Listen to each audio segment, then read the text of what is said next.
The massive alien ships appeared in Earth's sky on a quiet Tuesday morning. They were dark and looked like giant metal spiders, hanging above every major city on the planet. Commander Zaxthor stood on the bridge of his flagship, his gray scales shimmering under the bright lights. He looked down at the blue planet with his four yellow eyes, feeling very confident. "Scan their weapons," he ordered his crew. The alien technology hummed as it checked Earth's defenses. "Commander, they have nuclear weapons, but their energy weapons are very basic," reported Officer Cree, her tentacles moving quickly across the control panel. "They seem primitive." Zaxthor smiled, showing his sharp teeth. He had conquered many worlds before, and Earth looked like an easy target. He pressed a button, and his face appeared on every screen, phone, and television across Earth. "People of Earth," his voice boomed in perfect English. "I am Supreme Commander Zaxthor of the Crixian Empire. Your planet is now under our control. Surrender now, or we will release our deadliest weapon." In the United Nations building in New York, world leaders gathered quickly for an emergency meeting. General Sarah Chen of the Global Defense Force sat quietly, looking at her phone. Next to her chair, her German shepherd, Max, was sleeping peacefully. "What is this deadly weapon they're talking about?" asked the French president, his voice shaking. General Chen scratched Max behind his ears. "Let's find out," she said calmly. She pressed a button on her tablet, connecting to the alien ship. "Commander Zaxthor," she spoke clearly. "Earth would like to know more about this weapon before we discuss terms." Zaxthor laughed, the sound echoing through the speakers. "We have created the perfect killing machines, the Ravagers. They have destroyed 17 civilizations. No prey can escape them. No warrior can fight them. They are death itself." General Chen looked down at Max, who was now chewing on his favorite tennis ball. She pressed another button, sending a live feed to the alien ship. It showed the K9 training center in Texas, where hundreds of dogs, German shepherds, Belgian Malinois, and Rottweilers were running obstacle courses, finding hidden objects, and working perfectly with their human partners. "Interesting," she said softly. "Commander, I think we should talk about predators." On his ship, Zaxthor watched the video with confusion. "What are these small creatures?" he asked. "Just some of Earth's pets," General Chen replied with a small smile. "We've been breeding them for thousands of years." Zaxthor turned off the video feed, disgusted. "They keep predators as pets. Pathetic. They will learn true fear when they meet our Ravagers." He turned to his crew. "Prepare the beast pods. We will show them what real predators look like." In the UN building, Max finally noticed the tension in the room. He stood up, stretched, and gave a big doggy yawn. General Chen patted his head, a knowing look in her eyes. "They have no idea what they're getting into, do they, boy?" she whispered. Max just wagged his tail, ready for whatever adventure was coming next. Deep in Montana's wilderness, Park Ranger Tom Wilson was doing his usual morning patrol with his two dogs, Bear and Scout. Bear was a huge black German shepherd, while Scout was a clever border collie. The morning sun was just rising when his radio crackled. "All rangers, be advised. We have reports of unknown creatures being dropped from the alien ships. Exercise extreme caution," the voice warned. Tom looked at his dogs. Neither seemed worried. In fact, Bear looked excited, his tail wagging slowly as he scanned the trees. Scout was already in her herding stance, ready for action. Meanwhile, on the Crixian flagship, Commander Zaxthor watched the deployment screens with satisfaction. "Release the first wave of Ravagers. Let's see how these humans handle real predators." The beast pods crashed through Earth's atmosphere, breaking open in remote areas. The Ravagers emerged, each one standing taller than a bear, with metallic scales, 6 legs ending in razor-sharp claws, and 3 rows of teeth. They were engineered to be perfect killing machines. Back in the UN building, General Chen was watching multiple video feeds. Her German shepherd, Max, sat alert beside her, ears forward. On one screen, a ravager was stalking through a forest in Canada. On another, 3 of the alien beasts were moving toward a small town in Australia. Commander Zach Thor, she called through the communication link. "I'm trying to warn you. Earth's dogs aren't just pets. We've been working with them for over 15,000 years." The alien commander laughed. "Your warnings mean nothing. The ravagers are engineered to be perfect. They fear nothing." Just then, a new video feed popped up on everyone's screens. It showed Ranger Tom's area in Montana. A ravager had just encountered Bear and Scout. The alien beast roared, showing all its teeth. Bear just wagged his tail harder. The ravager charged, expecting its prey to flee in terror. Instead, Scout darted in from the side, while Bear met the charge head-on. The dogs moved like they were dancing, working together perfectly. Scout nipped at the ravager's legs while Bear went for its throat. The alien beast, designed to fight alone, couldn't handle 2 targets working as a team. "Impossible," Zach Thor shouted, watching his perfect predator retreat from what he considered mere pets. Similar reports started coming in from around the world. In Siberia, a team of huskies had a ravager cornered. In Kenya, local dogs had formed a pack and were hunting the aliens. Even in suburban areas, family pets were coordinating with local strays to protect their territories. General Chen smiled as she watched. "Commander, this is your last warning. Earth's dogs aren't our pets. They're our partners. And they really love playing fetch, even with alien monsters." Max barked in agreement, his tail wagging as he watched his fellow dogs defend their home. The Crixian command center was in chaos. Security footage from Earth played on every screen, showing their mighty ravagers being outmaneuvered by Earth's dogs. Commander Zach Thor's scales had turned pale with anger and disbelief. "Show me the latest battle analysis," he demanded. Officer Cree quickly pulled up the data. "Commander, it's disturbing," she said. "The Earth canines are displaying tactics we've never seen before. They're using pack strategies that our ravagers can't counter." One screen showed a pack of huskies in Alaska. The dogs were taking turns. While some rested, others kept the ravager moving, wearing it down in the deep snow. The alien beast, designed for short, powerful bursts of energy, was getting exhausted. In another video from Germany, a team of Belgian Malinois was working with their police handlers. The humans directed the dogs using whistles and hand signals, coordinating their movements like a well-trained army. The ravager, despite its superior strength, couldn't predict where the next attack would come from. Dr. Lisa Wong, Earth's leading expert on canine behavior, was studying the footage with fascination. Her old Labrador, Charlie, sat next to her computer, occasionally glancing at the screens. "It's amazing," she told General Chen over a video call. "The dogs are actually teaching each other how to fight the ravagers. They're using their body language to share tactics with other dogs they meet." In New York's Central Park, a surprising scene unfolded. A group of everyday dogs, a poodle, a bulldog, and several mutts, had cornered a ravager. The alien beast snarled, showing its 3 rows of teeth. The poodle, instead of running away, just barked excitedly like this was a game of fetch. The ravager charged at the bulldog, but the smaller dog was surprisingly agile. The mutts attacked from different directions, working together naturally. The ravager, used to causing terror, seemed confused by the dog's lack of fear. Back on the ship, the Crixian scientists made another shocking discovery. "Commander," one called out nervously, "the ravagers are getting sick. Earth's dogs carry bacteria that our creatures have no defense against." Zach Thor slammed his fist on his command chair. "Impossible. We engineered them to be perfect." "That's the problem," Officer Cree said quietly. "We engineered them. Earth's dogs evolved naturally, alongside humans. They're not just fighting machines. They're survivors."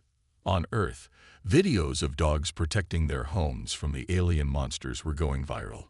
People shared clips of chihuahuas barking fearlessly at retreating ravagers and golden retrievers playing tug-of-war with alien tails. The invasion was turning into an embarrassment for the Crixian Empire. "Should we prepare the enhanced Ravagers?" Officer Cree asked carefully. Zaxthor stared at a video of a German shepherd playing with its human after successfully chasing away a Ravager. Something about their bond bothered him deeply. "Yes," he said finally. "Prepare them all." "Would you like me to continue with Part 4? In the CDC's main laboratory, Dr. Maria Rodriguez stared at her microscope with growing excitement. Her golden retriever, Luna, sat patiently beside her chair, occasionally nudging her hand for pets. "General Chen needs to see this immediately," she said, reaching for her phone. On her screen, bacteria from a normal dog's mouth were destroying Ravager tissue samples. Within hours, the discovery spread across Earth's defense networks. The Ravagers, for all their enhanced strength and armor, had no immunity to common Earth bacteria. Every playful lick from a dog wasn't just a sign of affection. It was a biological weapon. "You're telling me," Commander Zaxthor said in disbelief, "that their primitive pets are defeating us with their saliva?" "It's worse than that," Officer Cree reported. "The Ravagers are catching something called kennel cough." In New Delhi, a pack of street dogs had learned that simply drooling on the Ravagers' feet would make them sick within hours. In Rio de Janeiro, dogs were deliberately giving sloppy kisses to any alien beast they could reach. The Crixian medical team was in panic. Their perfect predators were being defeated by microscopic organisms that Earth's dogs carried harmlessly. Centuries of genetic engineering couldn't match millions of years of natural evolution. But the real turning point came when military dogs started leading offensive operations against Crixian ground forces. German shepherds in Belgian Malinois, wearing special armor designed by humans, were breaching alien facilities. Their superior sense of smell could detect Crixian soldiers hiding in any building. In London, a squad of police dogs demonstrated an incredible new tactic. They herded a sick Ravager toward a Crixian patrol, causing the alien soldiers to flee from their own creation. "The dogs are teaching each other," General Chen explained to world leaders. "Every successful tactic is shared through their social networks. They're creating a global defense system using nothing but tail wags and play bows." On the Crixian flagship, Officer Cree quietly showed Zaxthor something remarkable. Dogs worldwide were using the same effective moves, despite never meeting each other. Their body language, perfected over thousands of years, was a faster communication system than any alien technology. "Commander," she said softly, "I believe we've made a terrible mistake. We created perfect killers, but Earth created perfect protectors." Zaxthor watched as another Ravager fell, surrounded by wagging tails and happy barks. For the first time in his military career, he felt something new: respect, and maybe a little fear. In the CDC's main laboratory, Dr. Maria Rodriguez stared at her microscope with growing excitement. Her golden retriever, Luna, sat patiently beside her chair, occasionally nudging her hand for pets. "General Chen needs to see this immediately," she said, reaching for her phone. On her screen, bacteria from a normal dog's mouth were destroying Ravager tissue samples. Within hours, the discovery spread across Earth's defense networks. The Ravagers, for all their enhanced strength and armor, had no immunity to common Earth bacteria. Every playful lick from a dog wasn't just a sign of affection. It was a biological weapon. "You're telling me," Commander Zaxthor said in disbelief, "that their primitive pets are defeating us with their saliva?" "It's worse than that," Officer Cree reported. "The Ravagers are catching something called kennel cough." In New Delhi, a pack of street dogs had learned that simply drooling on the Ravagers' feet would make them sick within hours. In Rio de Janeiro, dogs were deliberately giving sloppy kisses to any alien beast they could reach. The Crixian medical team was in panic. Their perfect predators were being defeated by microscopic organisms that Earth's dogs carried harmlessly. Centuries of genetic engineering couldn't match millions of years of natural evolution. But the real turning point came when military dogs started leading offensive operations against Crixian ground forces. German Shepherds and Belgian Malinois, wearing special armor designed by humans, were breaching alien facilities. Their superior sense of smell could detect Crixian soldiers hiding in any building. In London, a squad of police dogs demonstrated an incredible new tactic. They herded a sick ravager toward a Crixian patrol, causing the alien soldiers to flee from their own creation. "The dogs are teaching each other," General Chen explained to world leaders. "Every successful tactic is shared through their social networks. They're creating a global defense system using nothing but tail wags and playbows."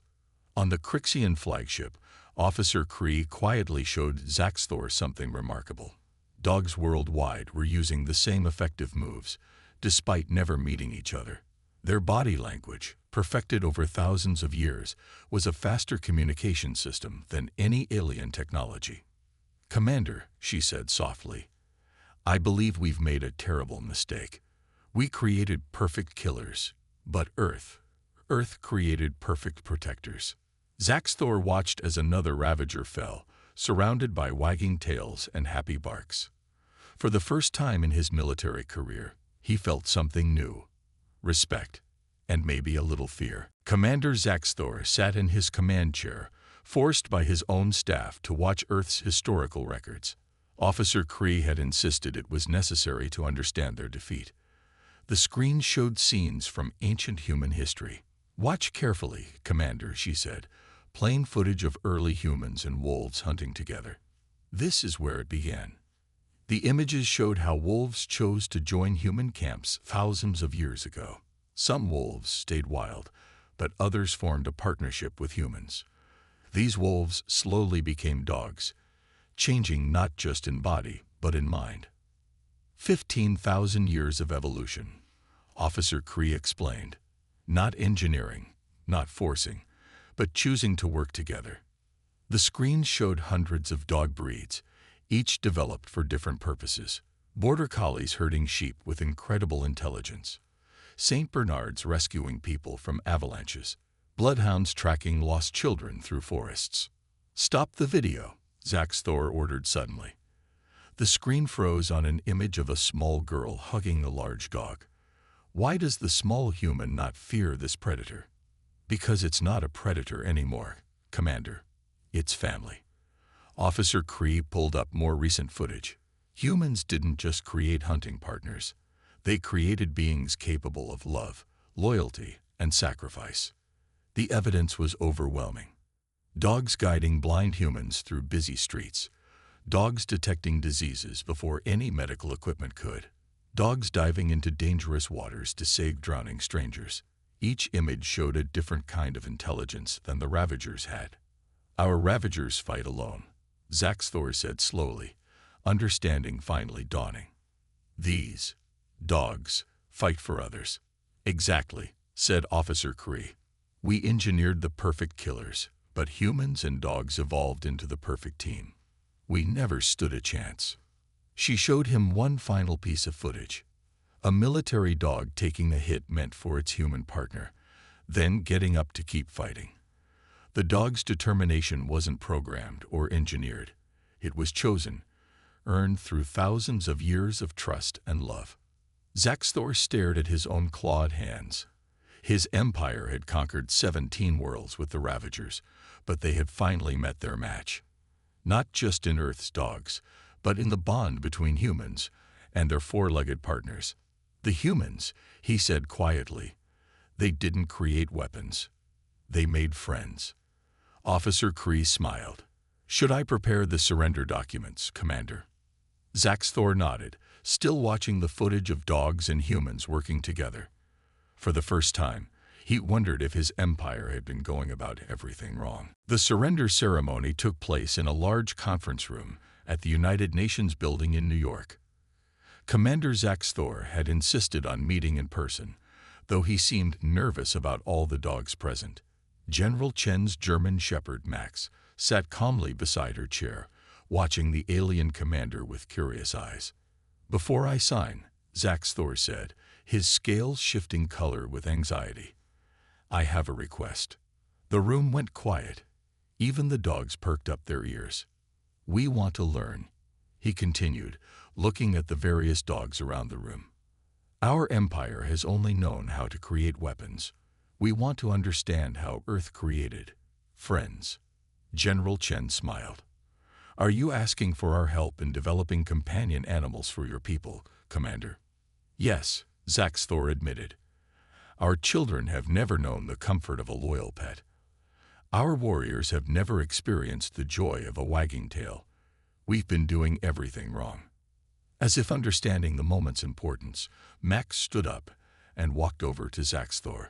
The alien commander froze as the big dog sat next to him and gently placed a paw on his knee.